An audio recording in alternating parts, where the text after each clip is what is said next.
Aujourd'hui, le nettoyage des données avec R++. Après avoir importé vos données, vous vous retrouvez dans l'étape nettoyage. Probablement l'étape la plus rébarbative. Et le pire, c'est qu'elle prend entre 30 et 50% du temps d'analyse. Eh bien, R++ vous propose tout un tas d'options qui vont vous permettre de comprendre vos données et de les nettoyer très très vite. Par exemple, graphe en un clic. Vous cliquez et vous avez un graphe sur toutes les colonnes.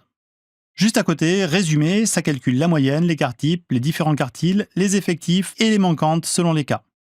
Rien qu'avec ça, vous allez pouvoir repérer un grand nombre de problèmes. Par exemple, les quelques premiers graphes ont l'air normaux, tout va bien, et quand on arrive ici, j'ai la variable taille qui a une drôle de tête. Je laisse ma souris sur la miniature, ça zoome, et là je me rends compte que j'ai une personne qui mesure 12 mètres. Ce qui est quand même beaucoup. C'est ce qu'on appelle une valeur aberrante. Détecter les aberrantes, c'est bien, les corriger, c'est mieux. Or, une valeur aberrante, c'est toujours soit la plus grande, soit la plus petite des valeurs. Donc dans R++, si on clique sur le titre d'une colonne, ça la trie. D'abord en ordre croissant, une deuxième fois en ordre décroissant. La valeur aberrante apparaît en tête de colonne. Pour la corriger, soit je double-clique sur la case et je saisis une nouvelle valeur, soit je sélectionne la case et j'appuie sur la touche supprime, ce qui remplace la valeur par une manquante, soit si je veux plus d'options, je fais un clic droit. Et là, je peux travailler soit sur la sélection, soit sur tous les individus qui ont cette même valeur. Je peux remplacer par une manquante ou par une valeur que je choisis. Et je peux aussi décider de supprimer toute la ligne. Deuxième outil, quand on regarde la variable choc septique, on se rend compte qu'il y a 5 modalités. Or, le patient, soit il fait un choc septique, soit il n'en fait pas, il devrait y avoir 2 modalités. Donc il y a un souci. Je laisse ma souris, ça zoome le graphe, et là je me rends compte que c'est simplement un problème d'orthographe. Il y a des noms avec majuscules, des noms avec minuscules, pareil, il y a des oui, il y a même un O tout seul qui traîne. Donc il faut fusionner les modalités. Pour ça, j'ai un outil qui s'appelle le tipeur. Le tipeur me donne la liste de toutes les modalités, et je vais pouvoir fusionner les modalités par drag and drop. Par exemple, je prends le oui, je le drop sur le oui, je prends le O, je le drop sur le oui, je prends le non, je le drop sur le non. Au passage, je lui dis que c'est une variable binaire, je valide, et j'ai corrigé ma variable. Ça n'a pas pu vous échapper, on utilise les couleurs dans R++. Ces couleurs, elles ont une signification. Elles nous donnent le type des colonnes. En vert, par exemple, on a les variables numériques, comme la surface corporelle, l'âge, la taille. En orange, on a les binaires, homme, femme, oui, non, ce genre de choses. En bleu, les nominales, comme l'identifiant, la ville, le groupe sanguin. En jaune, les variables entières. En violet, les dates. Et là, on se retrouve avec une variable qui, à l'évidence, est numérique, c'est un âge, mais elle est coloriée en bleu. Ça veut dire que R++ pense que c'est une nominale. Alors ça arrive quand il y a un problème dans la colonne et que dans une ou plusieurs cellules, on trouve des valeurs qui ne sont pas des nombres. Pour les repérer, il suffit de demander à R++ de changer le type de la variable. Donc on lui force la main et on lui dit « Non, non, tu te trompes, ça c'est du numérique ». Je clique sur numérique, et là, R++ remonte en tête de colonne toutes les valeurs qui posent problème. Il les met en rouge.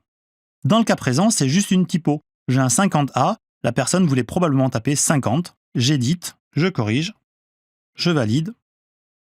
La colonne est corrigée, le graphe est corrigé. Autre possibilité du tipeur, ici j'ai la variable groupe sanguin.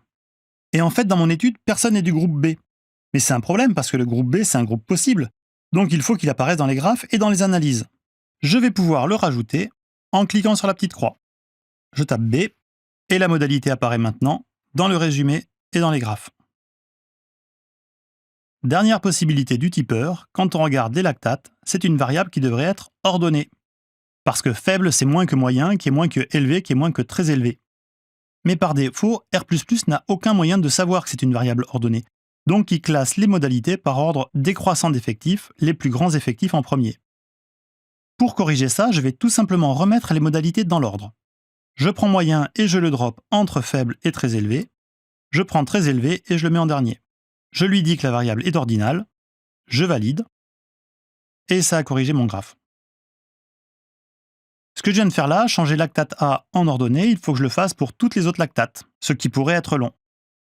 Et bien pour ça, on a créé un outil qui permet de copier le format d'une colonne en cliquant sur le symbole copier, puis je l'applique au format des autres colonnes en cliquant sur le symbole coller.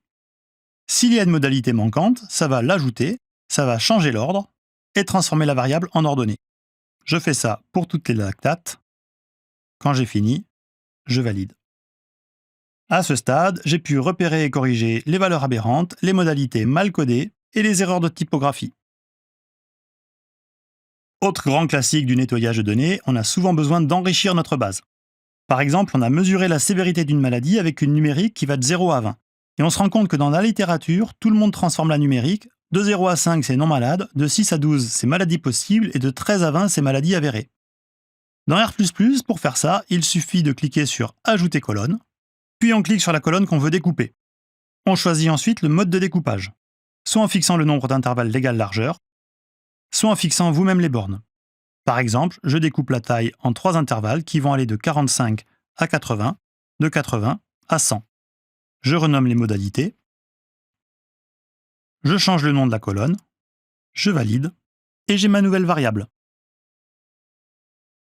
À noter, le menu Ajoute colonne dépend de la variable de référence. Par exemple, si je clique sur une date, R++ ne me propose pas de découper la colonne, mais plutôt d'extraire une partie de la date, ou encore de calculer une durée entre deux dates. Dans le cas présent, je vais faire la date de la chirurgie moins la date de naissance. Ça va me donner l'âge le jour de l'opération. Je lui dis que je veux le résultat en semaine, je valide et j'ai ma nouvelle variable. Si vous cliquez sur une variable nominale à K modalité, ça va créer K variables binaires qui prendront les valeurs oui ou non en fonction de la valeur de la variable nominale. Dans le cas présent, on transforme groupe sanguin en K variables binaires qui seront O, AB, A et B. La première variable binaire, qui est la variable O, prendra la valeur oui à chaque fois que la variable groupe sanguin prend la valeur O. La variable binaire AB prendra la valeur oui à chaque fois que la variable groupe sanguin prend la valeur AB, et ainsi de suite. Je peux aussi utiliser des formules mathématiques. Par exemple, si je veux calculer l'IMC, je vais dans Général, dans Autre formule, et je saisis une formule mathématique qui est le poids divisé par la taille au carré. J'appelle ça IMC, je valide, et j'ai l'IMC. Pour finir, quelques outils complémentaires. Pour les grandes bases de données, on a créé un filtre colonne. Vous pouvez cliquer sur le nom d'une colonne, elle apparaît à l'écran. Vous pouvez aussi saisir quelques lettres dans l'espace de recherche. Seules les colonnes qui contiennent ces quelques lettres restent affichées. Et ensuite, vous pouvez cliquer sur le nom de la colonne. On a aussi créé un filtre ligne. Vous pouvez cocher ou décocher certaines modalités. Par exemple, vous voulez ne travailler que sur les filles qui n'ont pas fait de choc septique et qui mesurent moins de 1 mètre. Toutes les lignes qui ne correspondent pas sont grisées et les graphes sont ceux de la sous-population. Si vous avez l'intention de régulièrement travailler sur cette sous-population-là, vous pouvez créer une nouvelle base de données en cliquant ici, puis vous pouvez l'enregistrer là. Pour finir l'export, 2 options, vous pouvez exporter vos graphes vers votre article par un simple drag and drop. Pour un tableau, je fais un copier et je colle le tableau dans Word. Et c'est un vrai tableau, ce qui fait qu'on peut le mettre en forme très rapidement en utilisant les options de Word. Deuxième solution, vous avez également la possibilité d'utiliser un outil qui s'appelle le mini-rapport. Vous cliquez, vous choisissez différentes options, le format dans lequel vous voulez exporter, les colonnes qui vous intéressent, vous validez, et ça crée un rapport qui contient les summaries et les graphiques pour toutes les variables que vous avez choisies. Voilà, ça conclut le nettoyage des données avec R++. Si vous avez des questions, des remarques, des suggestions, postez-les dans les commentaires, on se fera un plaisir d'y répondre. La prochaine vidéo sera sur les tests statistiques. Les tests statistiques, on en connaît plein, le Ki2, T2 Student, ANOVA, j'en passe et des meilleurs. On ne sait jamais lequel choisir. Avec R++, plus de problème, il choisit tout seul. À très vite.